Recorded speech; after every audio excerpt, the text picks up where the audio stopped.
Bienvenidos. Hoy vamos a echarle un ojo a fondo a Occidental Petroleum, Oxy. Tenemos su reporte del tercer trimestre de 2025 y varios análisis de su estrategia. La gran pregunta es, ¿Oxy realmente está logrando darle la vuelta a su negocio? ¿Y qué onda con esa venta de su división química? Exacto. Vamos a ver cómo les fue recientemente, qué implica esa venta de OxyChem, cómo está su negocio principal de petróleo y bueno, ¿qué significa todo esto para su futuro y su valor en el mercado? Nos basamos en sus reportes oficiales, comunicados, lo que dijeron en llamadas con inversionistas y análisis de mercado relacionados. Bien, pues entremos en materia. El panorama general de este tercer trimestre de 2025 parece bastante bueno, ¿no? Superaron varias expectativas importantes. Definitivamente, los números son claros. La producción total, fíjate, casi 1.5 millones de barriles equivalentes de petróleo al día. O sea, combinando crudo, gas, líquidos. Superaron su propia guía. Y mencionabas un récord en el Permian. Sí, en la cuenca Permian, que es como su motor principal, llegaron a 800,000 barriles diarios, un récord. Pero quizá lo que más llama la atención es la ganancia por acción ajustada. Fueron 64 centavos de dólar. El consenso, lo que esperaba el mercado, era como 48 centavos nada más. O sea, bastante mejor de lo esperado. Sí. Y ojo, esto lo lograron con precios del petróleo WTI, pues moderados, rondando los 65 dólares. No eran precios espectaculares.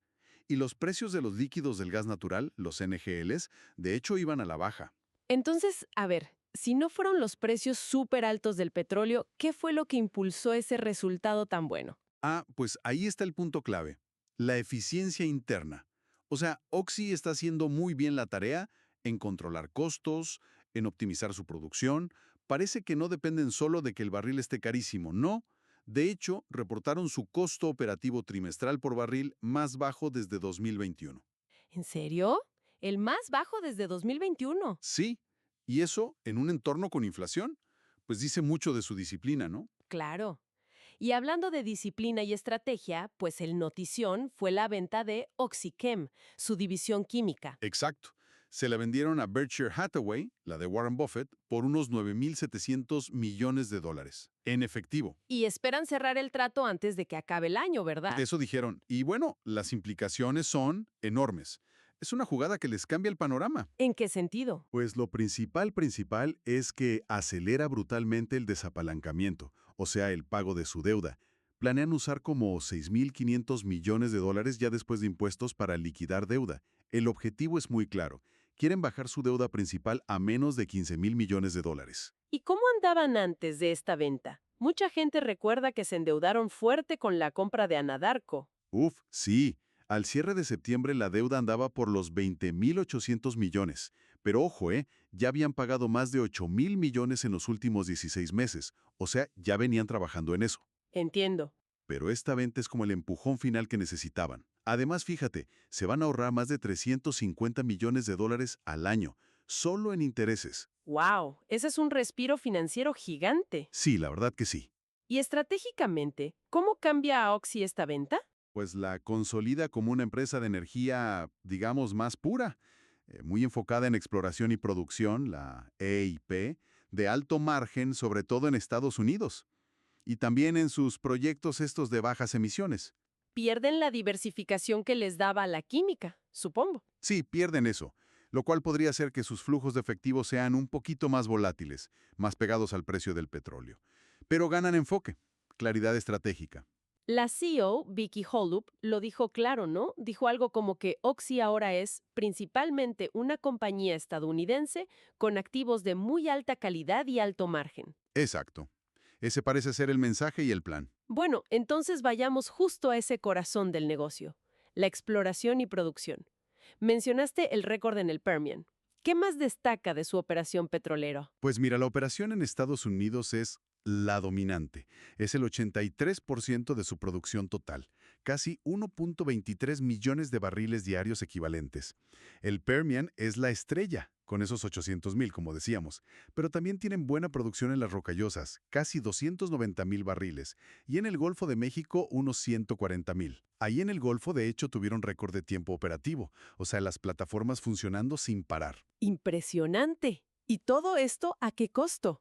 Porque mencionabas la eficiencia como clave. Justo, el costo operativo en Estados Unidos, lo que llaman LOE, fue de $8.11 por barril equivalente. Como dijimos, el mínimo desde 2021. Es un logro importante con la inflación que hemos visto. Definitivamente. Y además, han seguido bajando los costos de perforar los pozos.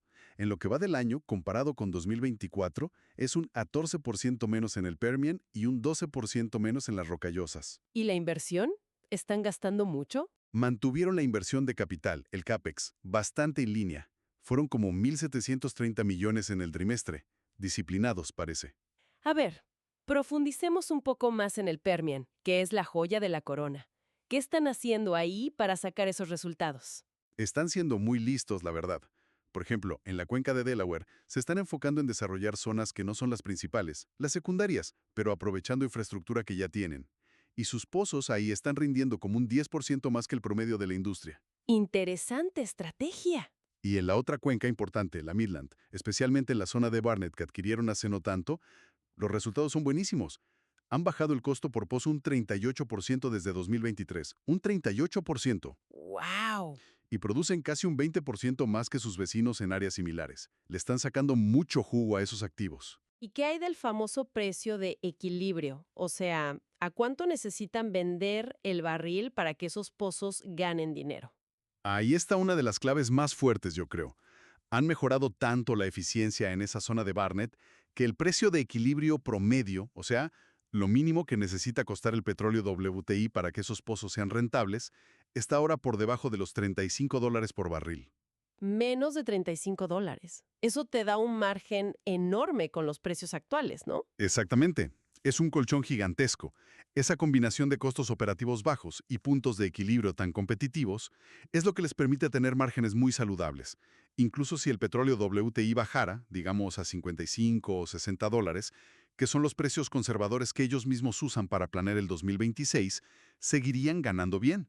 Les da una resiliencia financiera muy, muy importante. Estamos viendo cómo Oxy está afinando su máquina de producción y arreglando sus finanzas.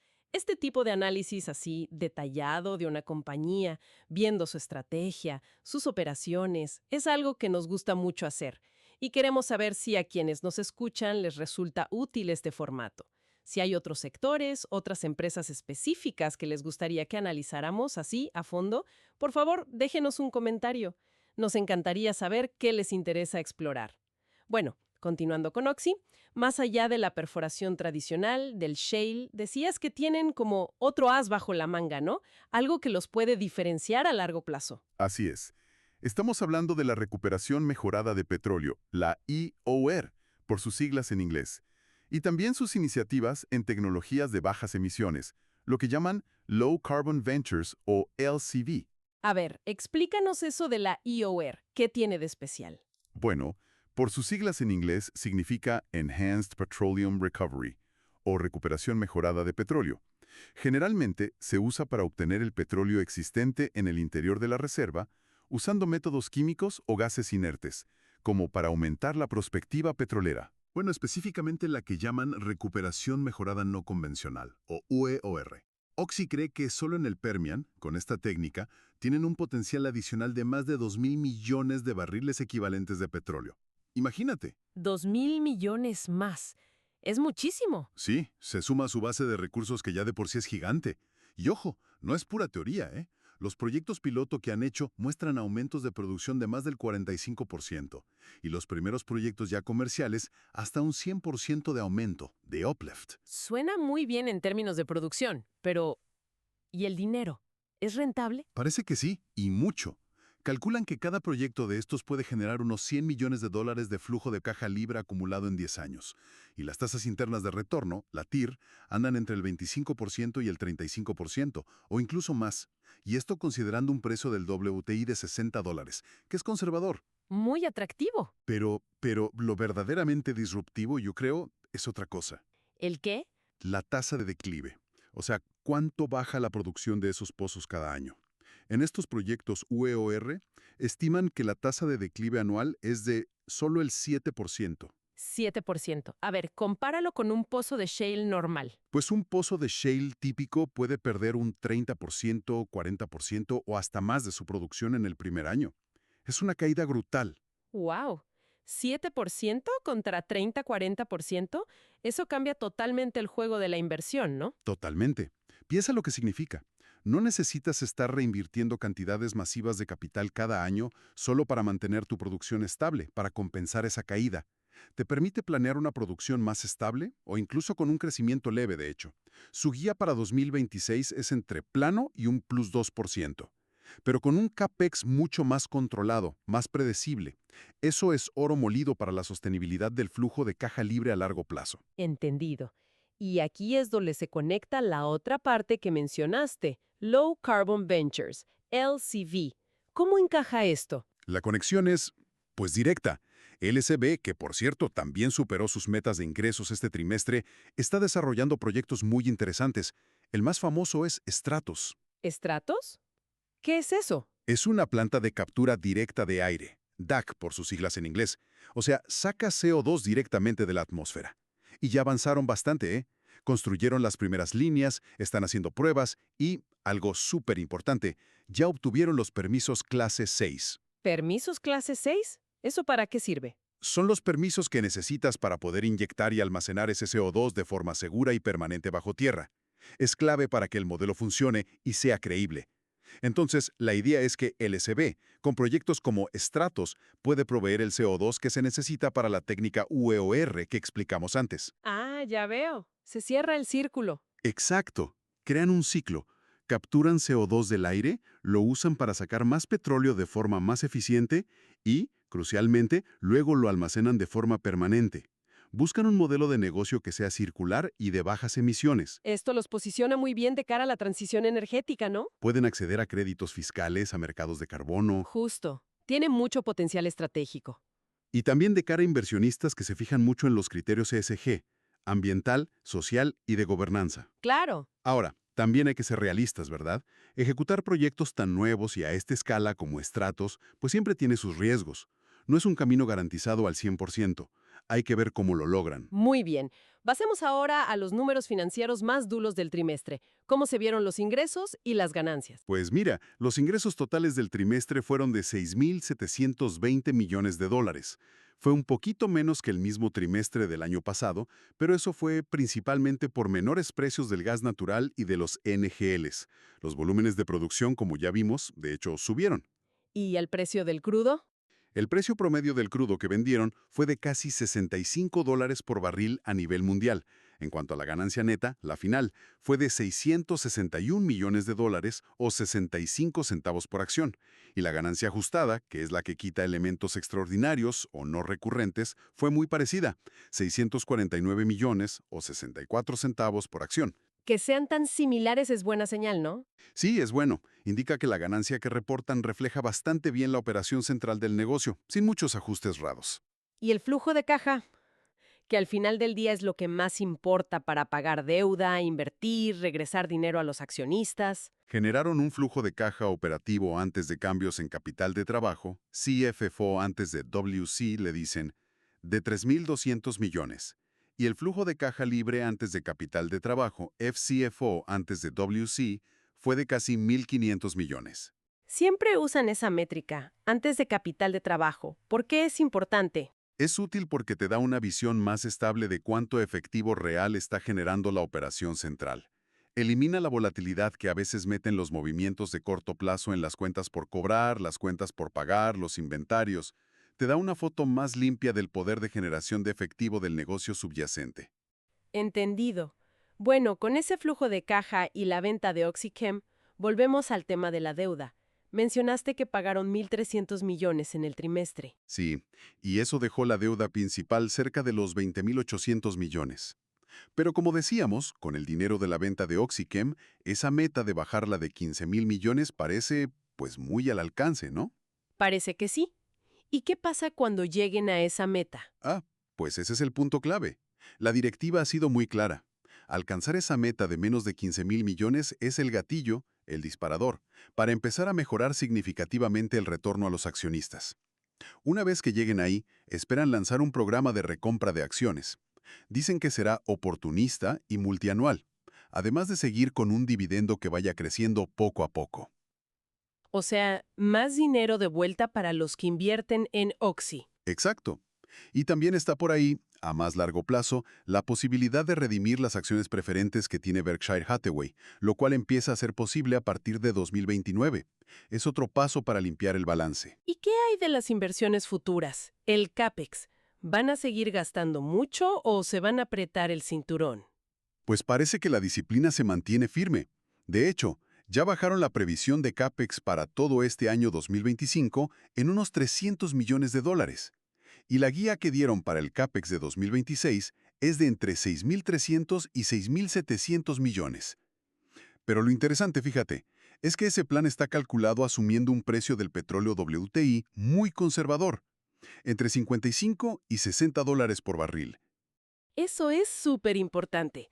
No están haciendo sus planes esperando que el petróleo esté por las nubes. Exacto, no están apostando a precios altísimos para que sus números cuadren. Eso asegura que el flujo de caja libre y esas recompras de acciones que planean no dependan de un boom petrolero que quizá no llegue. Minimiza los riesgos. Incluso minimiza el riesgo de que Berkshire ejerza esas opciones de compra, los warrants, que se activan si la acción de Oxy supera los 59.59 dólares. Con este plan conservador, Oxy puede funcionar bien y retornar capital incluso si los precios del petróleo se mantienen moderados. Muy bien. Con todo esto sobre la mesa, análisis de operaciones, finanzas, estrategia, ¿cómo está valorando el mercado a Oxy? ¿La acción se ve cara, barata? ¿Qué dicen los múltiplos? Pues mira, los múltiplos PRI, la relación entre el precio de la acción y las ganancias, sí están elevados para una empresa de este sector. El PR, basado en las ganancias de los últimos 12 meses, anda por ahí de 24 veces. 24. Eso es alto para una petrolera. Sí, y el PER que mira hacia las ganancias futuras estimadas, el Forward PER, anda rondando las 23 veces. Son múltiplos que normalmente no ves en una empresa de exploración y producción tradicional. Suelen ser más bajos. ¿Y por qué crees que el mercado le está dando esa prima? ¿Qué justifica pagar más por Oxy en comparación con otras? Pues yo creo que hay varias razones que lo explican, o al menos lo intentan justificar. Primero, la disciplina financiera que han mostrado y esa meta de deuda que está ya muy cerca, con expectativa de la recompra de acciones. Eso gusta mucho. Segundo, la calidad de sus activos. Ese Permian de bajo costo, con puntos de equilibrio por debajo de 35 dólares, eso es muy valioso y genera confianza. Claro. Tercero, el diferenciador tecnológico que platicamos. El potencial de la UEOR. Con esa tasa de declive tan baja, podría ser un cambio estructural para ellos a largo plazo. Y supongo que el tema de Low Carbon Ventures también influye. Sí, ese es el cuarto punto. El ángulo LCV y ESG. Aunque todavía es incipiente y tiene riesgos, atrae a cierto tipo de inversionista y le da a la acción un valor, digamos, opcional, de futuro. Entiendo los argumentos, pero es curioso, porque a pesar de esa valoración aparentemente alta, el consenso de los analistas no es de comprar la acción, ¿verdad? Correcto. El precio objetivo promedio que le dan los analistas anda cerca de los 48 o 49 dólares por acción, y la recomendación generalizada es mantener, o hold en inglés. Entonces, ¿qué nos dice eso? ¿El mercado ya descontó todo lo bueno? ¿Ya está todo en el precio? Pues parece que en gran medida sí.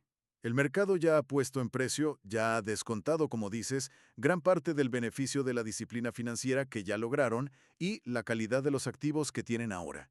Para que la acción suba de forma significativa desde los niveles actuales, parece que Oxy necesita cumplir dos cosas de forma impecable.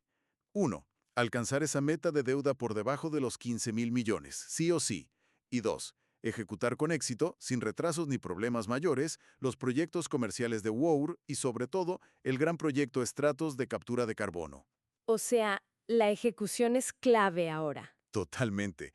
Si hay tropiezos importantes en cualquiera de esos dos frentes, esa prima de valoración que tiene la acción podría, pues, evaporarse bastante rápido. El riesgo de ejecución es muy real y es lo que justifica esa cautela de los analistas, creo yo. Ya para ir cerrando, ¿cuáles fueron los mensajes clave que dio la directiva en su última llamada con inversionistas después de presentar estos resultados? Pues la CEO Vicky Holub insistió mucho en la ejecución operacional excepcional. Ese fue como su mantra. El mensaje central fue, miren, ya completamos la transición, ahora tenemos un portafolio de activos de mayor calidad, más enfocado en Estados Unidos, el 83% de la producción, y por lo tanto con menor riesgo geopolítico. También hablaron de la visión a largo plazo, diciendo que tienen más de 30 años de inventario de recursos de bajo costo para desarrollar. Y claro, reiteraron el compromiso con la disciplina fiscal, con eso de mantenerse dentro de sus posibilidades, o sea, no gastar más de lo que generan. Muy bien, entonces, haciendo una síntesis final de todo lo que platicamos, ¿dónde deja esto a Oxy en este momento? Pues mira, yo diría que Oxy está como en la fase final de una reestructuración muy profunda que empezó con aquella compra tan polémica de Anadarko. La venta de Oxychem es la pieza que les faltaba para resolver el gran pendiente que tenían, la deuda. Esa deuda era como una nube negra para muchos inversionistas. Una vez que crucen esa meta de los 15,000 millones de deuda, que parece inminente, se espera que se active el catalizador de la recompra de acciones.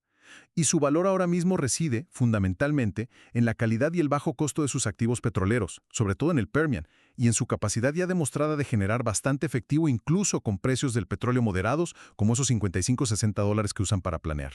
Y con el potencial extra de la tecnología EOR. Exacto. Y todo esto potenciado por esa tecnología UEOR, que si funciona como esperan, podría cambiar su perfil de sostenibilidad a largo plazo gracias a esa bajísima tasa de declive. Es un elemento diferenciador importante. Entonces, llegamos a la pregunta del millón. ¿Es una buena oportunidad de inversión OXY ahora mismo? Basándonos en este análisis y en lo que parece ver el mercado, pues da la impresión de que mucho del optimismo a corto plazo, sobre todo el desapalancamiento que ya casi logran, ya está reflejado en el precio actual de la acción. Estoy de acuerdo. Por eso quizá la recomendación general es mantener.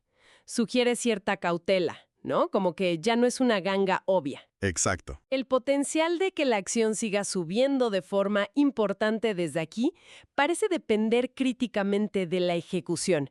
Necesitan cumplir sí o sí esa meta de deuda y, sobre todo, demostrar que los proyectos Weor y Stratos avanzan sin problemas y cumplen las expectativas. Correcto. Esos son sin duda los factores clave que habrá que vigilar muy de cerca en los próximos trimestres. Totalmente de acuerdo. Hay que estar atentos a eso. Y bueno, para quienes quieran seguir explorando el panorama de las inversiones, próximamente tenemos planeado sumergirnos en las presentaciones 3CF. Vamos a analizar hacia dónde están moviendo su dinero los grandes fondos de inversión, los inversores institucionales, para tratar de detectar tendencias interesantes. Ah, eso va a estar bueno. Siempre es útil ver qué hacen los grandes. Sí, y además también ofreceremos un análisis consolidado de los reportes financieros más relevantes que vayan saliendo de este tercer trimestre de 2025. La idea es tener una visión más completa de cómo anda la salud económica en general. Excelente, para tener el panorama completo. Exacto. Pues muchísimas gracias por acompañarnos en esta exploración a fondo de Occidental Petroleum. Esperamos que les haya sido útil. Hasta la próxima. Un placer. Hasta luego.